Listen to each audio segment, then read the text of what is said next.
Good morning students. आज का जो हम लोग का टॉपिक है वो है मानव रुधिर, ह्यूमन ब्लड। ठीक है, जो मानव रुधिर है, सबसे पहले रुधिर के बारे में जान लेते हैं, फिर इसके बाद जो है टाइप्स ऑफ जो ब्लड है उसको बारे में जानेंगे।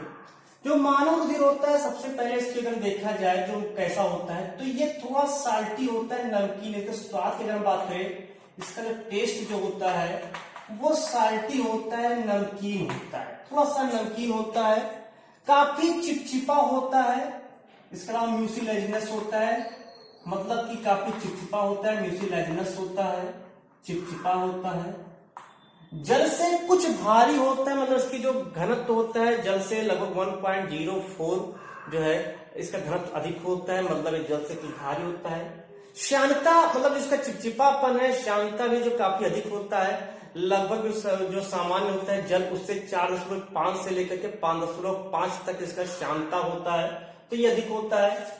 साथ में अगर इसको जब बात करें साल्टी है, और साथ में इसमें जो ये अल्कलाइन होता है।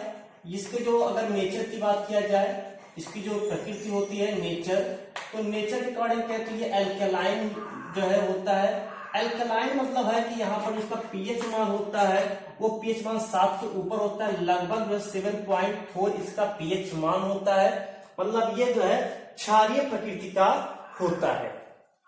इसके अलावा जो अगर बात करें क्वांटिटी की, कितनी मात्रा से पाई जा रही है, अगर क्वांटिटी की बात किया जाए, quantity of blood in human body, यानी मनुष्य के शरीर में अगर इसका बात करें, एक स्वस्थ व्यक्ति है तो उस स्वस्थ व्यक्ति के शरीर में जो है ये इसकी मात्रा कितनी होती है, तो लगभग जो कह सकते हैं कि इसकी जो मात्रा होती है वो कुल जो है 7 से 8%, जो शरीर का भार होता है उस शरीर से भार का लगभग 7 से 8% होता है, यानी कि पूरे शरीर का लगभग जो है या 1/13वां भाग जो है ये होता है। स्त्रियों में इसकी मात्रा कुछ कम कर सकते हैं कि स्त्रियों में ब्लड की मात्रा कुछ कम होती है, लेकिन अगर बात किया जाए एवरेज, तो जो शरीर है, शरीर के भार का जो है लगभग जो है ये 7 से 8% होता है, पूरे शरीर का 1/13वां भाग या जो है घेरता है। इसके अगर ओरिजिन यानी इसकी उत्पत्ति की बात करें कि उसकी उत्पत्ति कैसे होती है, किस भ्रूण के किस भाग से होती है, तो इसकी जो उत्पत्ति होती है वो भ्रूण के जो है मीजोडर्म से होती है। जो भ्रूण का मीजोडर्म होता है, मीजोडर्म ऑफ एम्ब्रियो, तो भ्रूण का जो है मीजोडर्म होता है, 3 प्रकार के होते हैं, अस्तर, एक्टोडर्म, एंडोडर्म और मीजोडर्म। तो भ्रूण के मीजोडर्म से ही इस जो है ह्यूमन ब्लड की यानी रुधिर की उत्पत्ति होती है। कहां से होती है वो बात है, क्योंकि इसमें बहुत सारे टाइप्स हैं, उसकी बात करेंगे। अगर ब्लड की बात करें तो ब्लड जो है 2 भाग में बटा होता है। पार्ट्स ऑफ ब्लड की अगर बात किया जाए, पार्ट्स ऑफ ब्लड, जो ब्लड है 2 भागों में बटा होता है। पहला एक होता है प्लाज्मा, प्लाज्मा, और दूसरा होता है कार्पोसेल्स। प्लाज्मा की पहले बात कर लेते हैं आज। जो प्लाज्मा होता है ये पूरे रुधिर का लगभग जो है 55 से 65% भी कह सकते हो, लगभग 55% जो भाग होता है वो प्लाज्मा का होता है। कि पूरे बॉडी के अगर एवरेज भार की बात करें तो लगभग पूरे भार का लगभग 5% जो भाग होता है वो जो है प्लाज्मा होता है। लगभग 55% से अधिक जो है प्लाज्मा जो है हमारे रुधिर में उपस्थित होता है। प्लाज्मा की अगर बात किया जाए तो ये हल्के लाइट येलोइश कलर का होता है, हल्के पीले रंग का जो है ये होता है, लाइट येलोइश कलर का जो है ये होता है। रुधिर की भांति चूंकि रुधिर है, रुधिर का ये भाग होता है, अतः यह भी जो है अल्कलाइन होता है, ये भी अल्कलाइन नेचर का ही होता है। तो अगर रुधिर की बात किया जाए तो ये अल्कलाइन नेचर होता है, और हल्का पीले रंग का साफ पारदर्शी जो है ये होता है। इसकी कैसे होता है, ट्रांसमिट जो है पूरी तरह से पारदर्शी होता है, देखेंगे देखने में स्पष्ट दिखाई पड़ता है। तो ये प्लाज्मा जो रहता है, इस प्लाज्मा में अगर हम बात करें तो ऑर्गेनिक एंड इनऑर्गेनिक सब्सटेंस पूरी तरह से घुला होता है। ये ऑर्गेनिक एंड इनऑर्गेनिक सब्सटेंस जो होता है इसमें उपस्थित होता है, सब्सटेंस प्रेजेंट होता है। लेकिन ये जो इसकी मात्रा होती है ये ऑर्गेनिक और इनऑर्गेनिक जो होता है ये केवल 9% होता है। बाकी जो जल होता है, वाटर जो होता है, ये इसमें 91% तक जो है जल पाया जाता है। बाकी जो शेष 9% बचते हैं उसमें इनऑर्गेनिक एंड ऑर्गेनिक सब्सटेंस पाए जाते हैं। उस इनऑर्गेनिक सब्सटेंस में अगर हम लोग बात करें, इनऑर्गेनिक सब्सटेंस में, इनऑर्गेनिक जो सब्सटेंस होता है इस इनऑर्गेनिक सब्सटेंस में सबसे अगर अधिक मात्रा पाई जाती है, सबसे प्रमुख रूप से पाई जाता है, तो इसमें NaCl सबसे अधिक पाई जाती है और साथ में सोडियम बाइकार्बोनेट NaCO3 जो होता है ये सबसे अधिक मात्रा में इसमें जो है उपस्थित होता है। यानी कि इसमें सोडियम क्लोराइड और सोडियम बाइकार्बोनेट सबसे अधिक मात्रा में सबसे प्रमुख रूप से पाया जाता है। इसके अलावा इसमें जो है अगर हम बात करें जो है इसके साथ जो है तो इसमें जो कुछ मैग्नीशियम, पोटेशियम, ठीक है, जो मैग्नीशियम है या पोटेशियम है, फास्फोरस है या ठीक कैल्शियम है, तो इनके जो है फास्फेट, सल्फेट, आयोडाइड ये इसमें जो है घुलनशील अवस्था में पाए जाते हैं और ये कुल उसका जो है ब्लड का 0.9 यानी पूरा जो है मिला करके अगर बात करें तो 0.9% भाग जो ये बनाता है, 0.9% भाग बनाता है। शेष ऑर्गेनिक सब्सटेंस इसमें घुले होते हैं।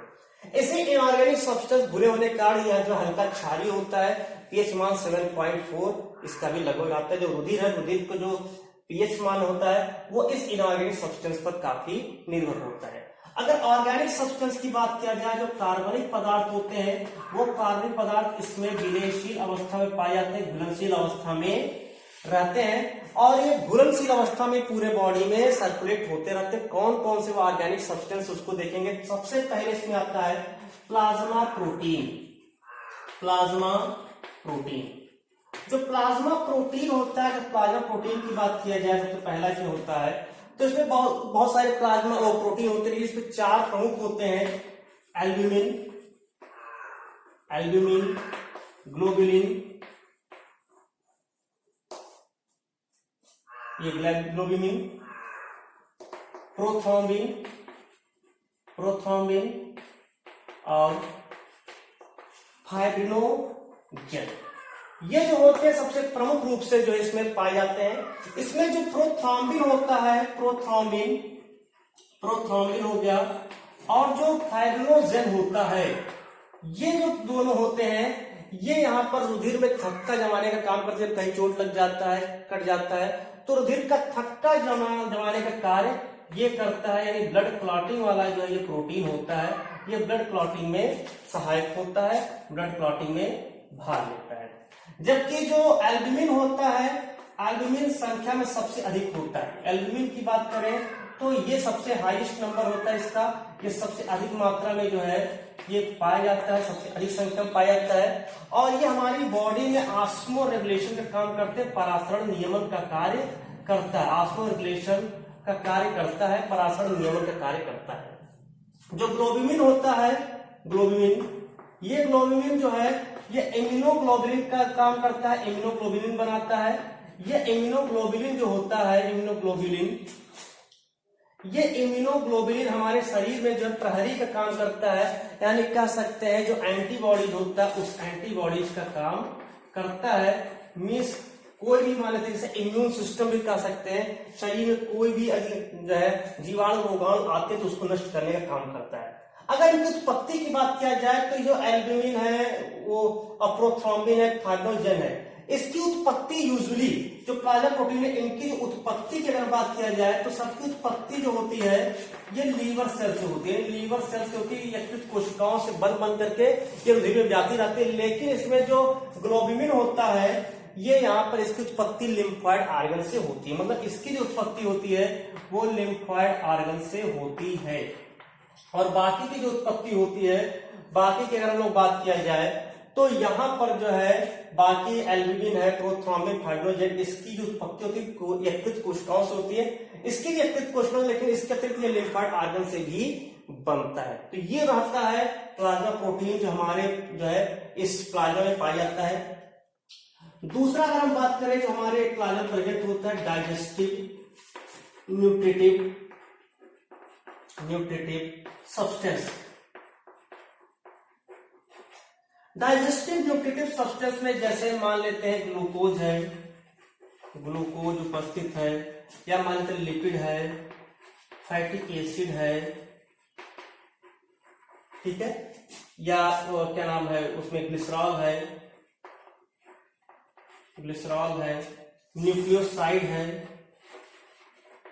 न्यूक्लियोसाइड होता है, या विटामिन्स है,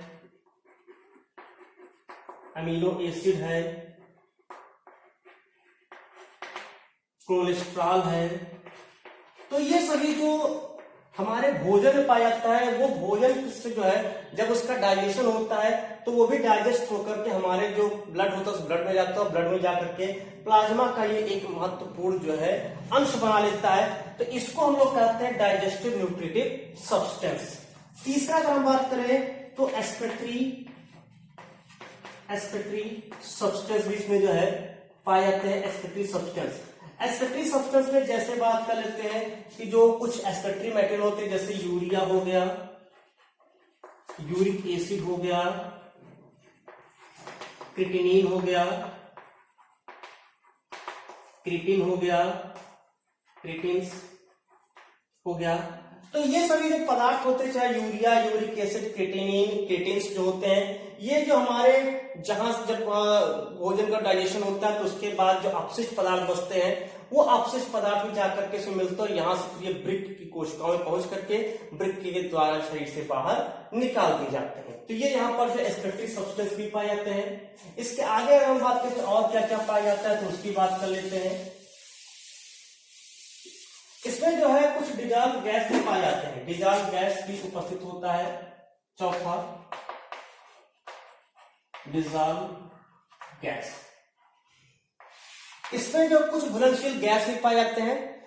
जो प्लाज्मा होता है, प्लाज्मा की अगर हम बात करें, जो प्लाज्मा है, इस प्लाज्मा के 100 ml वाटर में 100 ml जो जल होता है, H2O होता है, इसमें लगभग जो है 0.29% जो होता है वो O2 पाया जाता है, 0.5% CO2 एंड 0.5% ही जो है N2 प्रेजेंट होता है। तो ध्यान दें, इसकी मात्रा याद आनी चाहिए। जो डिजॉल्व गैस होता है प्लाज्मा के 100 ml प्लाज्मा में लगभग 0.29% ऑक्सीजन, 0.5% जो है CO2 एंड 0.5% N2 भी घुलनशील अवस्था में पाया जाता है। इसके अलावा जो है हार्मोन्स के बारे में चीज जानते होंगे। हार्मोन्स केवल एंडोक्राइन ग्लैंड से प्रभावित होता है। जो एंडोक्राइन ग्लैंड होता है, एंडोक्राइन ग्लैंड जो होते हैं, इनमें जो है ये नलिका जो है इसमें नहीं पाती, नलिका विहीन होती है।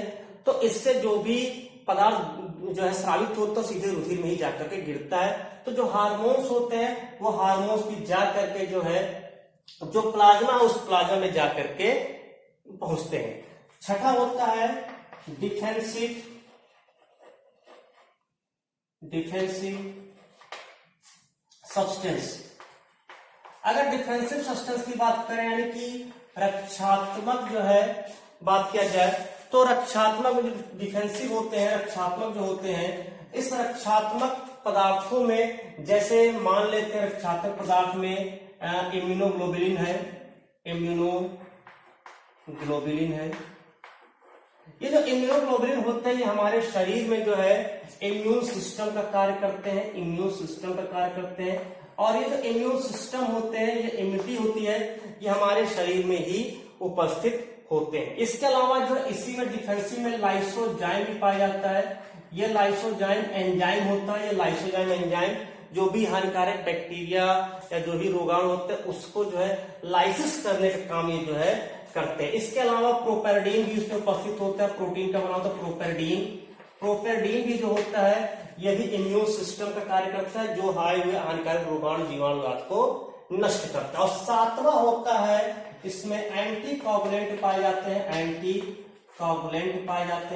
एंटीकोगुलेंट में जो होता है वो हिपैरिन होता है। अगर हिपैरिन के निर्माण की बात किया जाए तो इसका जो संश्लेषण होता है वो लीवर सेल में होता है, यकृत कोशिकाओं में यह बनता है। हिपैरिन मतलब हिपर मतलब लीवर में बनने वाला एक एंटीकोगुलेंट पदार्थ होता है, जिसके कारण हमारे जो शरीर है उस शरीर में जो है रुधिर जो होता है वो रुधिर जमने नहीं पाता है।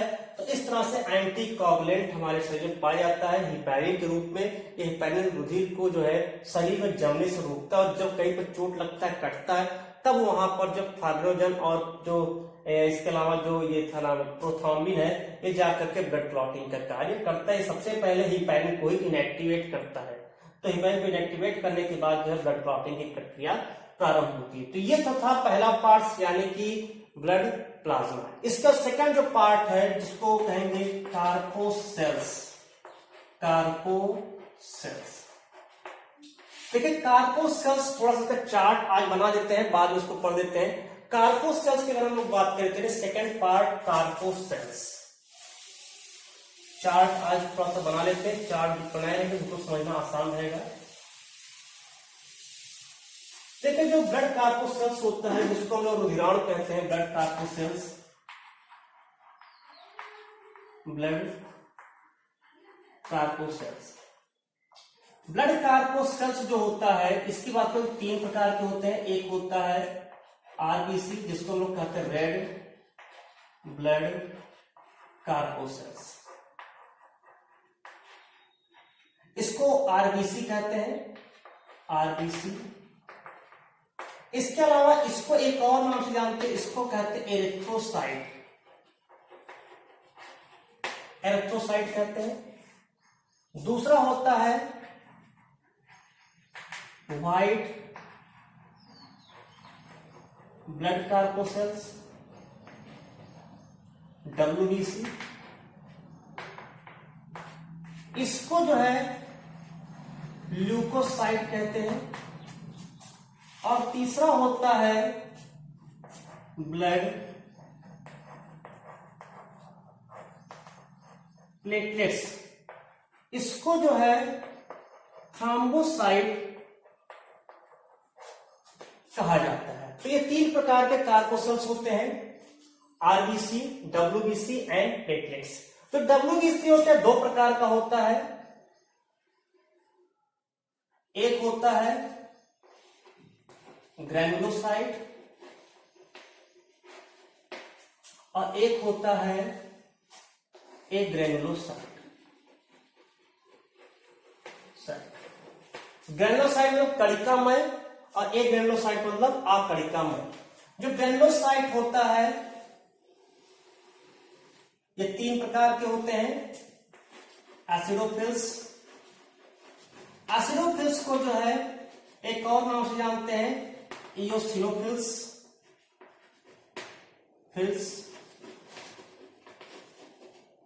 दूसरा होता है बेसोफिल्स और तीसरा होता है न्यूट्रोफिल्स। उसी प्रकार एग्रेनुलोसाइट 2 प्रकार का होता है, एक होता है मोनोसाइट और एक होता है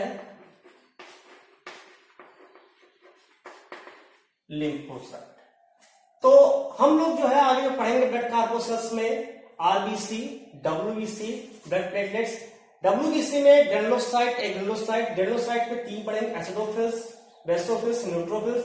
एग्रेनुलोसाइट्स में मोनोसाइट एंड लिम्फोसाइट को पढ़ा जाएगा। तो ये जो है टॉपिक ये हम लोग अगले पार्ट्स में पढ़ेंगे। तो तब तक जो है जो ये पार्ट्स इसको पहले पढ़ाया गया उसको अच्छे से तैयार कर लें और अगले पार्ट्स के जो है जब इसको पढ़ाया जाएगा तो उस चीज को जरूर देखें क्योंकि काफी इंपॉर्टेंट ये टॉपिक रहेगा। धन्यवाद।